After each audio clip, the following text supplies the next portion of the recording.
Alas 4:30 raw ng madaling araw na magpunta sa PCP Station 7 sa Bonifacio Global City sa Taguig ang TV host na si Billy Crawford.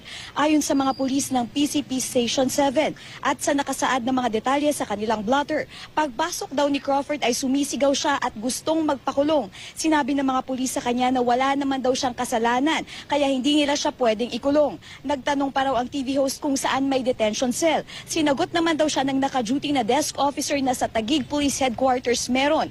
Agad daw sinabi ni Crawford sa desk officer na dalhin siya roon. Sinabihan pa raw ni Crawford ang desk officer na pagkatapos ng 5 segundo at hindi siya dinala sa Taguig ay sisipain at babasagin niya ang sliding glass door ng police station. Pagkatapos daw sabihin nito, nagbilang umano si Billy ng 5. Sa karaw niya sinipa ang pintuan kaya nagkabasag-basag ang glass door. Dito na raw nila inaresto ang aktor at dinala sa Taguig Police Headquarters. Sinikap naman ng GMA News na makunan ng pahayag ang mga pulis sa Taguig para sa anumang update. Sa ngayon ay hindi pa sila nagpaunlak dahil patuloy pa rin daw ang kanilang ginagawang investigasyon. Pero sa naunang panayam ng GMA News kay Police Inspector Jonathan Aribe ng Police Station 7.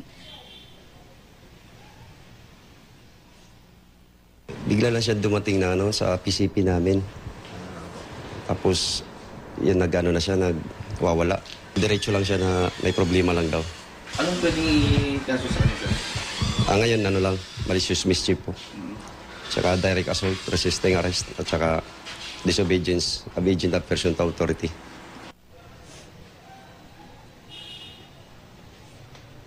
Samantala sa ngayon ay wala pa ring inilalabas na anumang pahayag ang aktor at ang kanyang kampo. Sinubukan ng GMA News kanina, nakapanayim siya pero tumanggi nga si Crawford. Isang nagpakilalang Vanessa Marcelo ang nagtungo sa presinto.